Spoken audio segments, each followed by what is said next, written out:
ಯಾರು ಹೇಳಿದ್ದು ಬೆರವಾಪ್ಸಿ ಮಾಡ್ತಾರೆ ನೋಡಿ? ಬಿ ಜೆ ಪಿಯವ್ರು ಏನಾದರೂ ಹೇಳ್ಕೊಳ್ಳಿ, ಬಿ ಜೆ ಪಿನಿಂದನೇ ಏನು ಮನೆ ಹೊಡೆದು ಬರ್ತಾ ಇದ್ದಾರಲ್ಲ ಜನರು. ಇವಾಗ ನೀವು ನೋಡಿ, ಈಗ ಲೋಕಸಭಾ ಹತ್ರ ಬರ್ತಾ ಇದ್ದಾಗ ಹೇಗೆ ಬಿ ಜೆ ಪಿ JDS ಖಾಲಿ ಆಗ್ತವೆ ನೋಡಿ. ಅದು ನನಗೆ ಅದರ ಮಾಹಿತಿ ಇಲ್ಲ, ಬಟ್ ನಾನು ಹೇಳ್ತಾ ಇರೋದು JDS BJP ನೀವು ಕಾದು ನೋಡ್ರಿ. ಏನು ಇನ್ನೇನು ಒಂದು ತಿಂಗಳಲ್ವಾ, ಬಜೆಟ್ ಆದಮೇಲೆ ಎಲ್ಲ ಗೊತ್ತಾಗ್ತದೆ.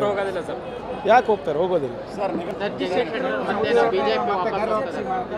ಯಾರು ಹೇಳಿದ್ದು ಬೆರವಾಪ್ಸಿ ಮಾಡ್ತಾರೆ ನೋಡಿ? ಬಿ ಜೆ ಪಿಯವ್ರು ಏನಾದರೂ ಹೇಳ್ಕೊಳ್ಳಿ, ಬಿ ಜೆ ಪಿನಿಂದನೇ ಏನು ಮನೆ ಹೊಡೆದು ಬರ್ತಾ ಇದ್ದಾರಲ್ಲ ಜನರು. ಇವಾಗ ನೀವು ನೋಡಿ, ಈಗ ಲೋಕಸಭಾ ಹತ್ರ ಬರ್ತಾ ಇದ್ದಾಗ ಹೇಗೆ ಬಿ ಜೆ ಪಿ JDS ಖಾಲಿ ಆಗ್ತವೆ ನೋಡಿ. ಅದು ನನಗೆ ಅದರ ಮಾಹಿತಿ ಇಲ್ಲ, ಬಟ್ ನಾನು ಹೇಳ್ತಾ ಇರೋದು JDS BJP ನೀವು ಕಾದು ನೋಡ್ರಿ. ಏನು ಇನ್ನೇನು ಒಂದು ತಿಂಗಳಲ್ವಾ, ಬಜೆಟ್ ಆದಮೇಲೆ ಎಲ್ಲ ಗೊತ್ತಾಗ್ತದೆ. ಯಾಕೆ ಹೋಗ್ತಾರೆ? ಹೋಗೋದಿಲ್ಲ.